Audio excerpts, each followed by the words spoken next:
see the time that they were significant.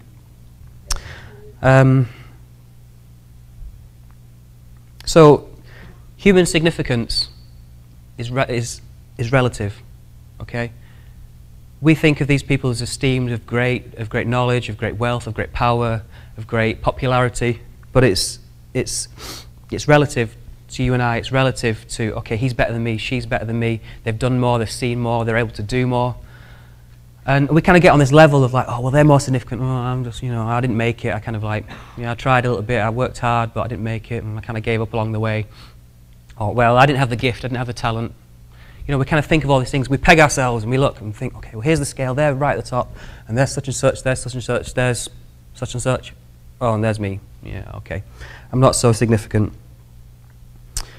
Can I give you an example of how humanly our significance works? I kind of think of ants. If you think of us all as tiny little ants, okay, because really we are quite small compared to the stuff around us. And one ant can be kind of that big, and another ant, so that's quite a big, significant ant. It's quite a leader, it's bold, it's strong, it can sort of take on 20 ants, okay? And then there's another ant that's that big, okay? Who can see the difference from where you are? All right, I need to stand further back. All right, but the point I'm saying, really, the difference between the two, this weak, feeble ant that isn't doing much and this strong army fighter ant that's leading its groups, there isn't a huge difference when you're kind of looking way away. And there's another 20, there's another 30, there's another 40, and hopefully there's a whole ant hill somewhere, and hopefully it's not at your house. There's a whole ant hill of ants, and they're all like, oh, come on. They're all pegged, they're all fighting, they're all working together, but they're all kind of like a little bit in competition with each other. But when you stand right back and you look at it, you go, oh, actually, they're all just ants. I can't think, oh, yeah, that's a really significant ant. Wow. Oh, man, you suck. Yeah, they're all ants, but, they're all the same to you. And that's kind of how God looks at us, all right? We're worth more than ants. I'm going to come to something else. We're worth a lot more than ants. We're not ants. But that's an example of how great God is and how big he is and how he sees us. We're all the same. The difference is that we see significant or insignificant in our eyes and nothing in God's eyes. When I was coming here, kind of get on the plane, I love flying on planes. I love the height. I love the kind of when it takes off. I love the kind of the speed of it. But my favourite part of a flight in an aeroplane is taking off. So you kind of sat there for about an hour waiting and faffing about with stuff. Do you know that phrase, faffing? All right. If I say anything that's kind of English that you don't understand, please just wave at me and I'll explain. Faffing, kind of messing about, just busy doing nothing kind of stuff, and you sat there waiting. I love that point where the plane suddenly engages the gear or whatever it is, and it's just the engine's kicking. You go, and this plane's kind of like taking off. I always kind of get a window seat whenever I'm kind of like looking for a flight. I don't fly very often, but whenever I do, I'm getting a window seat. So my head's like, oh wow, and we're going, and we take off, and this huge airport around us, the huge trucks around us, the vehicles. Within seconds, you're up there, and it becomes smaller, smaller, smaller, smaller, and I'm taking pictures like, oh, this is cool, this is cool. But within like 20 seconds, you're so high up and you're looking down, I think, man, where did we even leave from? I can't even see that huge airport that I was just walking through, those huge crowds of people that I was wrestling through and thinking, oh, I'm never going to get through this. They're gone. But then suddenly, I'm like, whoa, coming through the clouds, and the sun is there, huge, blazing sun. It's bright and sunny. We've left England, which is really rainy and cloudy. We've kind of broke through those clouds, and I say, wow, the significance of the sun really comes into my mind. And I look at it, I think, gosh. It's like, where's England? Oh, I don't mind. I'm looking at the sun. Kind of like looking, enjoying the view and taking on the beauty of the clouds around me, the sky. I just love it. And that's how God sees us as well. He's huge up there, and we're kind of small down there. And what we see as significant is suddenly like, oh, it's gone. It's there. It's irrelevant. But what I want to speak to you really today is make the connection between our significance to God is connected to our faithfulness. Okay, so our significance amongst men is connected to our talent, our ability, what we can do, what we can say, who we know, what we can do, all those kind of things. That gives us that significance among men. Who's greater, who's less, who's more powerful, who's less powerful. But our greatness, our significance to God is connected to faithfulness. So your faithfulness determines your significance. All right, I'm going to kind of unpack that a little bit and talk about that. So I'm going to use some examples in the Bible of people And to be honest, actually, most people in the Bible were very significant to God, otherwise they wouldn't have been in the Bible. But, you know, if the Bible was written today, you know, I'd hope that my name would be written in it. But these people made it when the Bible was written. Okay, so the first example is Noah. Okay, I don't know, the Bible didn't speak of Noah before he built his ark. We all know the story about Noah building the ark. We didn't hear about him, oh yeah, Noah was this great guy, and God was doing this and God was doing that, and yes, Noah was on the throne, he was this great guy, and blah, blah, blah. No, we only hear about Noah when God called him. God called him to build this ark, to be faithful in that purpose, for that time and for that moment. Okay, so it's pretty big actually building an ark. So, you know, that is kind of significant, but really, he's not in there because he built the ark. And kind of got, you know, he's flexing his muscles and getting his tools out and shaping all this wood. He was in there, he was in the Bible because he was faithful. You know, that God couldn't find anybody amongst the people of the time who's like, okay, this is the guy. I can see a faithfulness in him, he's going to do it for me. And God trusted him with that. God trusted him with that huge task, actually, when we look back and see. And he built this ark. I don't know how long it took him, probably years. Huge thing. He built it. He didn't give up. People would have been stood around going, oh man, who is this Noah? Ooh. He's like, oh, who is he? Like, man, what's he doing? He's building an ark, a boat, rain? What the heck is rain? It's never rained. There's never any rain. People have been laughing at him. I bet you he felt, ooh, I've stood on an ant. I bet he felt that small, okay, compared to that big that he used to feel. He used to feel really big, which was that big, and now he feels this big, so a lot smaller. Okay, can you see the point I'm making? It's kind of insignificant, really. But he would have felt really small. He would have felt really stupid. He would have felt kind of like, oh, man, God, you're putting me through this. You're making me look stupid in front of people. I kind of feel really low. I feel rubbish. It's so hard work. Nobody's helping me. Okay, he had his sons to help him. They stuck by him. But he was doing that. But you look back now, and you see the significance of what he did and how his faithfulness worked through that process of weeks, months, probably years, until the whole process went through, and then that's it, boom. The flood happened, the waters went down, you know, the animals and the people left the ark. God sent the rainbow, said, I'll never flood this again, this will be my promise to you. Boom, that's it.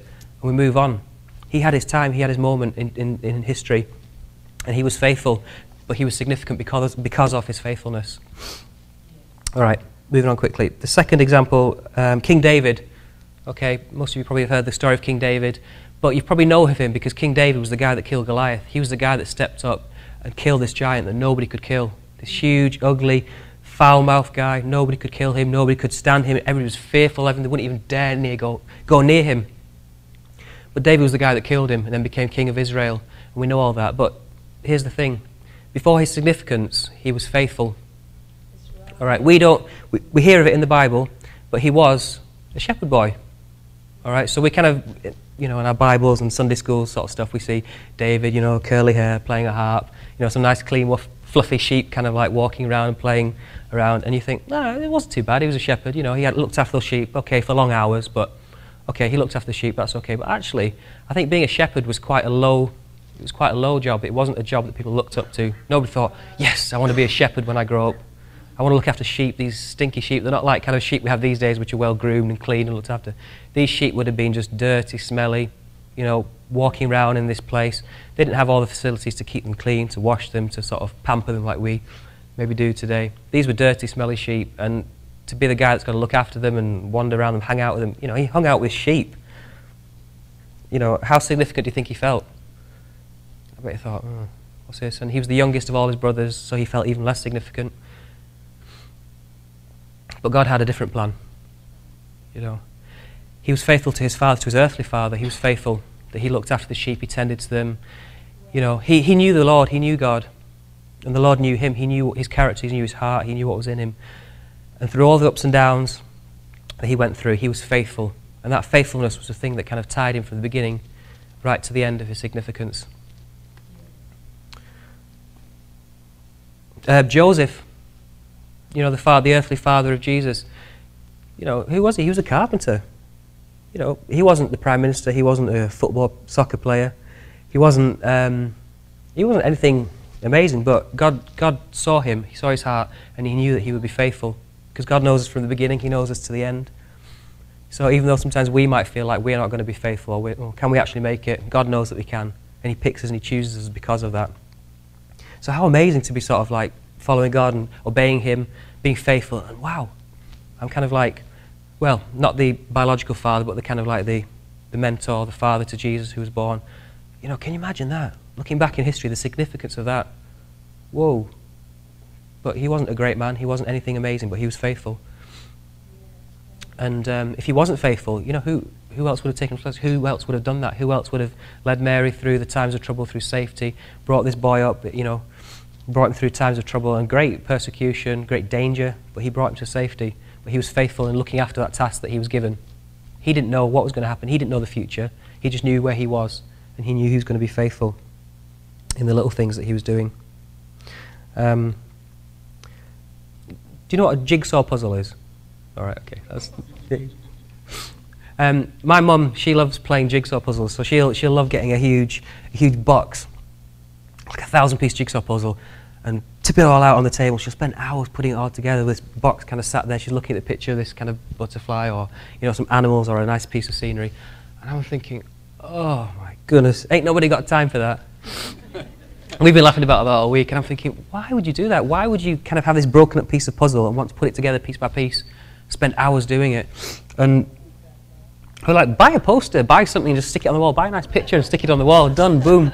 Why are you kind of going through all this trouble to do this and kind of like plonking through it? And, you know, it's the process. Now, this is the kind of the analogy I'm trying to make, that we are all pieces of that puzzle, okay? So the pieces are kind of sat there. Some are upside down, some are on their side, some are just lying there, tossed around, pushed around. They're pretty insignificant, but when they get put into that puzzle, when they get put into their spot where only they fit, they are significant.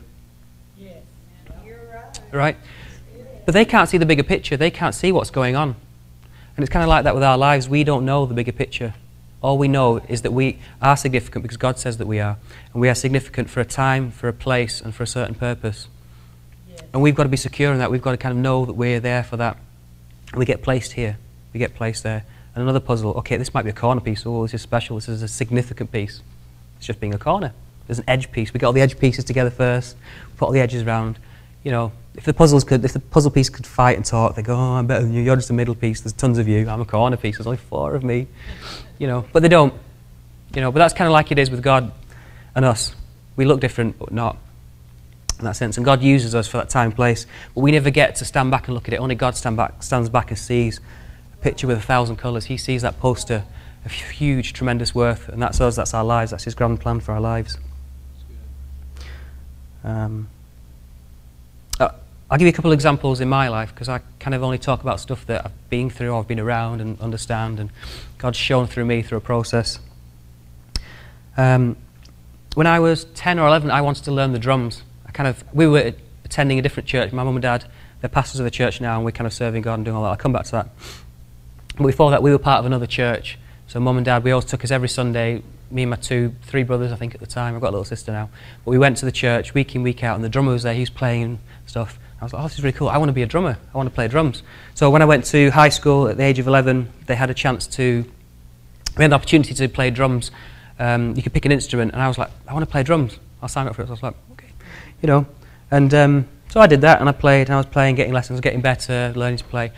But I said to my mum one day, I said, it's cool, I want to play drums, but I'll never be able to play drums in church, because his name was Andrew. He plays drums, and he's better than me, and he'll always be there. And it's like, well, when am I ever going to get a chance to do that? And I was a bit discouraged, feeling a bit kind of like insignificant. But this is the thing, God knows.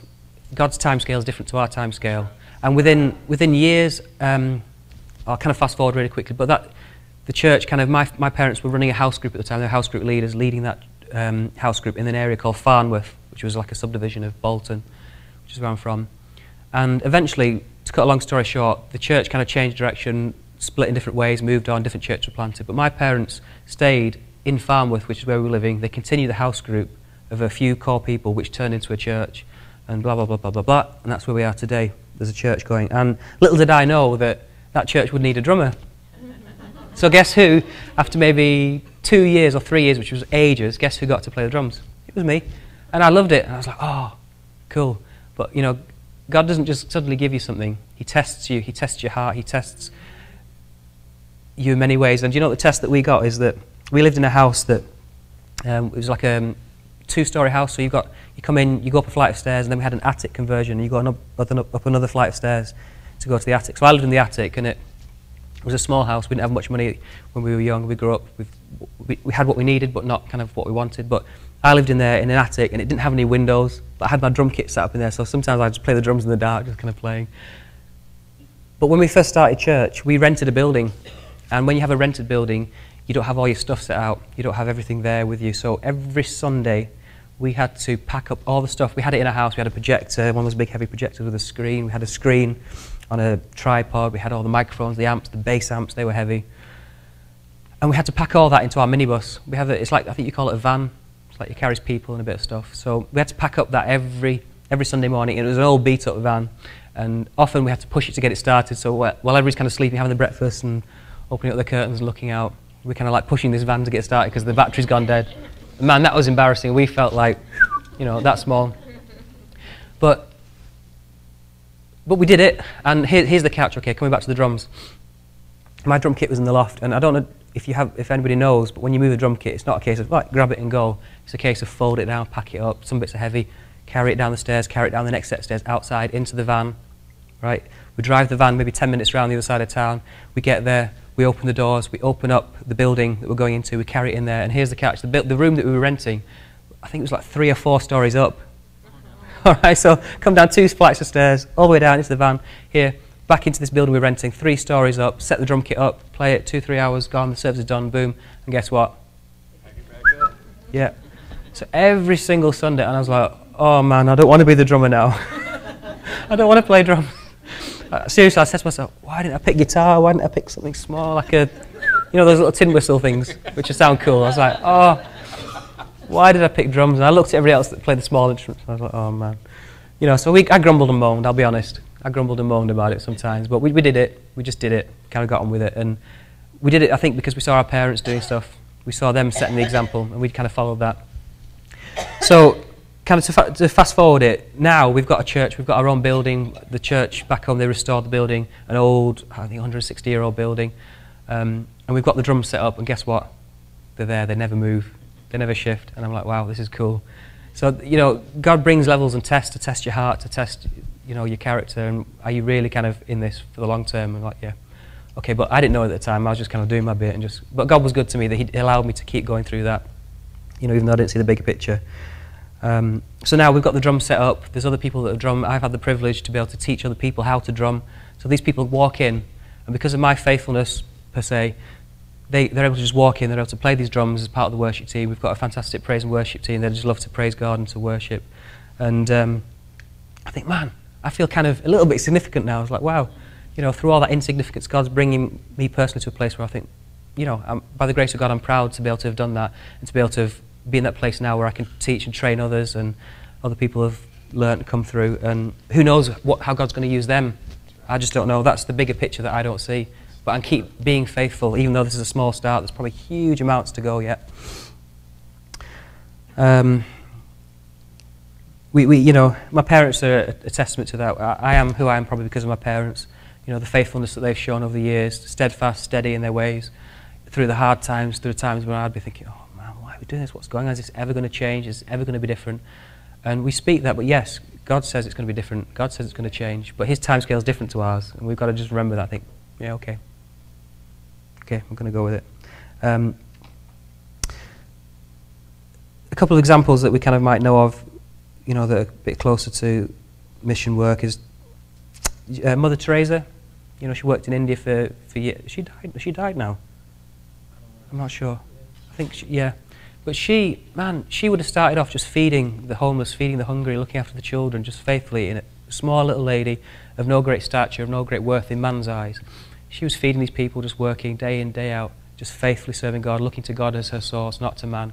And she just did this, and we hear of it all over the world, and probably hear of her for the rest of history, of this lady, this one small lady in the middle of a country that probably most of you have never been to. But yet her fame is right around the world, her significance is right around the world. But she wasn't thinking about that. She was just being faithful in the little. Faithful with the little things. I'm reading a book by a guy called Bill Johnson. Have you heard of Bill Johnson? He's pastor of the church in Redding, California. And I'm kind of just starting through it, but before I read the book, I read the back. And the back page, the thing that stuck out to me, it just had a bit of a blurb about him. And it said he's a 5th generation pastor. And I was like, whoa, 5 generations. My dad's a first-generation pastor. Maybe second, my parents, they were kind of like, worked in a vicarage, which is more traditional sort of Church of England stuff. So I guess in the terms of maybe second or third, I don't know. But I look at that and I think, ooh, can't do that. I think, wow, he's gone 5 generations, but people don't know that. If you say to people, who's Bill Johnson? Oh yeah, he's a 5th generation pastor. He's been faithful for 5, his family been faithful for 5 generations doing the work of God. Nobody will know that. People will tell you, oh yeah, they have the glory cloud, they have this, God's manifestations, God's power. And that's amazing, that's great, but that's what is significant, that's what stands out to our eyes and see. But do you know what's happened before that? God saw him, God saw his faithfulness, he saw the generational faithfulness working through his life and said, right, I can use him. He's a man of faith. He's a man of faithfulness. And he comes into his significance that the works that he's doing for the Lord become known. And that's kind of like part of my journey. I kind of feel where I'm on. Sometimes I feel insignificant, but I'm kind of learning to know, oh, okay, hang on. I'm just going to keep serving God, just going to keep doing what I'm doing, honouring my dad, honouring the works that they're doing there, following the footsteps of my parents, which sometimes for a guy is a bit kind of like, yeah, I just want to be my own man. I want to push them off and do my own thing. But God doesn't work like that, because the significance you try and build for yourself, there'll come a day where it's just nothing. Gone. I love that song. We were singing it at the youth group last time, Who Am I? By Casting Crowns. I love it in there. It says, I'm just a wave tossed in the ocean, a vapour in the wind, a flower quickly fading here today and gone tomorrow. And we think, wow, really we are. That's our human significance. That's it. We come from nothing, we go to nothing. But it's our eternal significance that makes a difference. And our faithfulness is what's key to that.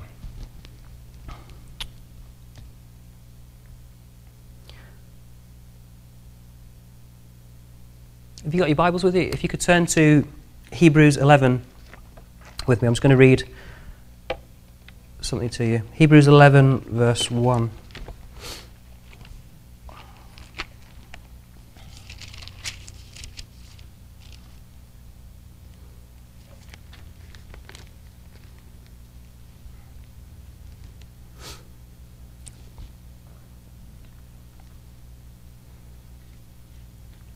Over there. Okay, so it's now faith is being sure of what we hope for and certain of what we do not see. This is what the ancients were commended for. By faith we understand that our universe was formed by God's command, so that what is seen was not made out of what was visible. Okay? I kind of think of faithfulness as a relentless outworking of our faith. All right, we don't always see the bigger picture, but we know what we hope for and we know what we want to see, and that is faithfulness. It's kind of that practical outworking of the faith that we have in Jesus. And it's not a direct result of our circumstances, because when things are going well, when we've got money, we've got time, we've got a family, we've got all the things around us that make us feel good, then we think, yeah, God's great, yeah, I'm going to be faithful, I'm going to go to church, I'm going to do this, I'm going to serve him, I'm going to honour him, I'm going to do this, yeah. And it's easy to love God, it's easy to be faithful in the good times. But when the bad times hit and stuff doesn't go our way, stuff goes wrong, and we're thinking, whoa, what's going on? I don't understand. We have the tendency to kind of think, oh man, no, I don't feel like going, I'm tired, I've worked so long this week, I've worked a long shift, I've done this, I've done that. I can't make it, oh church, oh, can I do this, helping that person, doing the kind of things that we're called to do, suddenly seem like, oh, major. I've got the ark to build, it's in that shed, it's been there for, wow, months. I've got to get it finished, it's going to rain sometime soon. I don't feel like going and doing it. And God gives us the grace, he gives us the joy, he gives us the strength to carry the burdens that he would put on us. That no burden is too heavy for us to carry. But we forget that. We kind of look at the big things and we go, Turn with me as well to the parable of the talents, which is in Matthew 25 and verse 14. Matthew 25, verse 14.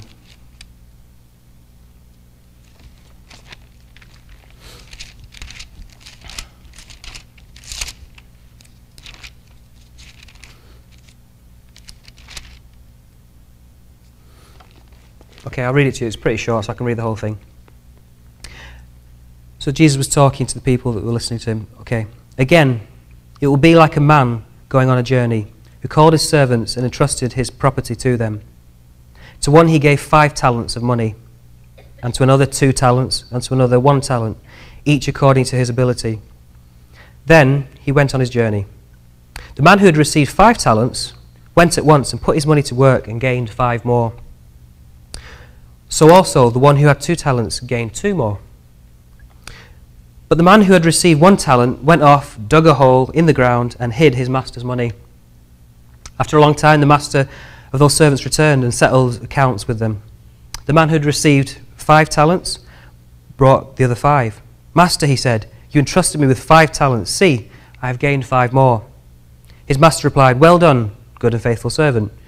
You have been faithful with few things, and I will put you in charge with many things. Come and share your master's happiness. The man with the 2 talents also came. Master, he said, you entrusted me with 2 talents. See, I have gained 2 more. His master replied, well done, good and faithful servant. You have been faithful with a few things. I will put you in charge of many things. Come and share your master's happiness. Then the man who had received 1 talent came. Master, he said, I knew that you are hard, harvesting where you have not sown, gathering where you had not scattered seed. So I was afraid. And I went out and I hid your talent in the ground. See, here is what belongs to you. His master replied, you wicked, lazy servant. So you knew I harvested where I have not sown, and gathered where I have not scattered seed. Well then, you should have put the money on deposit with the bankers, so that when I returned, I would have at least received it back with interest. Take that talent from him, and give it to the one with 10 talents. For everyone who has will be given more, and he will be given an abundance. Whoever does not have, even what he has will be taken from him. And throw that worthless servant outside into darkness, where he will weep, where there will be weeping and gnashing of teeth.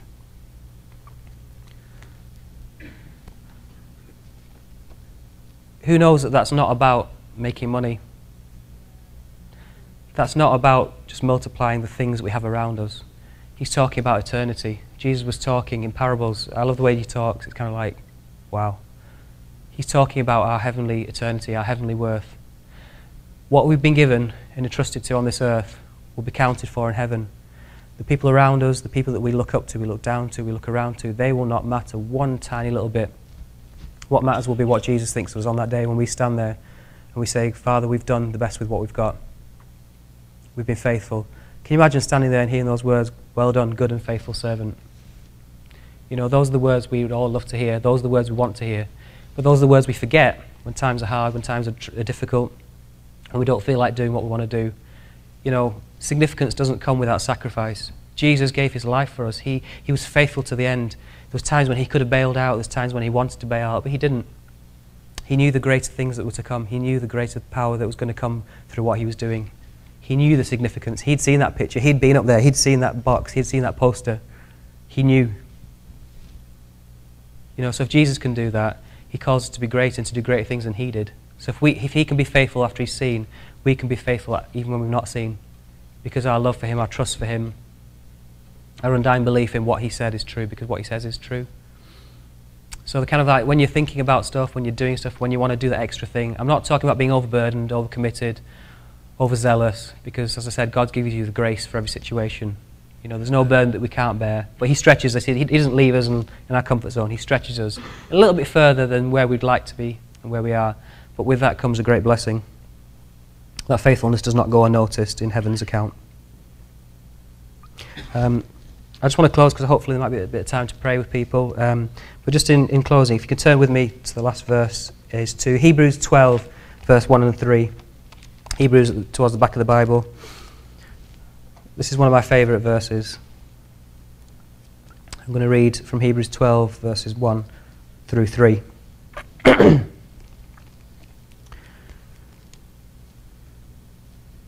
So if you don't remember anything else of what I've said today, remember this verse because it will sum up everything I've said.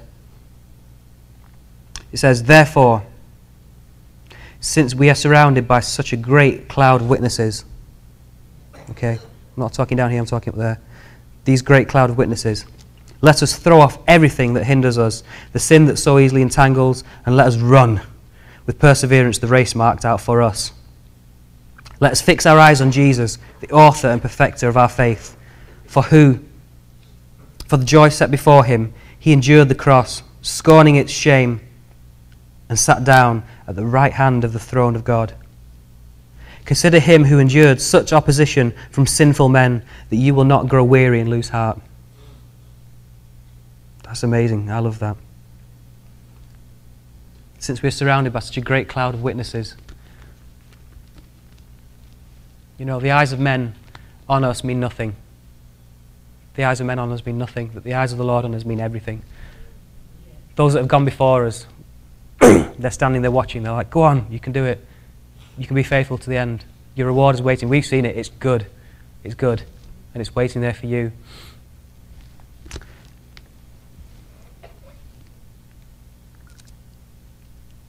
We were at Chris Tomlin concert the other day, and I was just really blessed to be there. I wasn't expecting to be there, and one of his new songs, I forget what the song was called, but there was a chorus that stood out to me, a chorus or a bridge, and I'll read it to you.